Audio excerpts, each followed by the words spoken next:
Hello બધી જય માતાજી.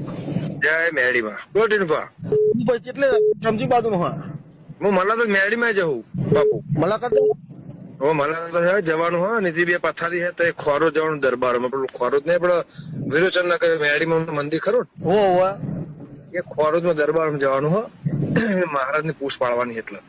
તો ભાઈ વર્તા ઉખડો આવો. ના પણ હવે ઉખલોડ માં તો શું બાપુ સવારે વહેલા મારે જવાનું પહોંચને કે પેલા લેવા આવવાના બરોબર.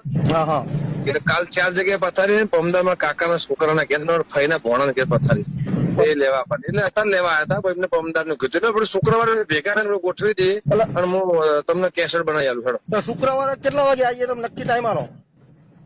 શુક્રવારે બપોરે આવો ને બપોર પછી બપોર પછી એટલે 4-5 વાગતા.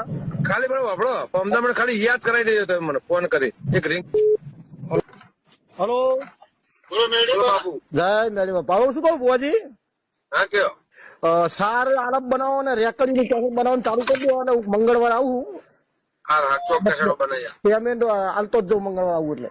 હા કશું એની અંદર પેમેન્ટ કોઈ ચિંતા નહીં. અરે આપડે સંબંધમાં એવું ના રાખે સંબંધમાં પેલું આ પૈસો જ સંબંધ બગાડાવે અને મેલ આપણે રાજા નું બચારા એનું કોમ સારું હોય એટલે ગીતે હાથે લખે રેકોર્ડિંગ સારું કરે હા હા હા એને મજૂરીના પૈસા એટલે સારું આપડે કશું કહી શકતા નહીં એટલા માટે.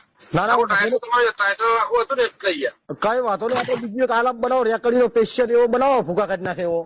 હા બનાવો ચાલુ કરી દો તમે લખવા આપી દો મંગળવાર આવવાનો જ છું. હા કશું હતું.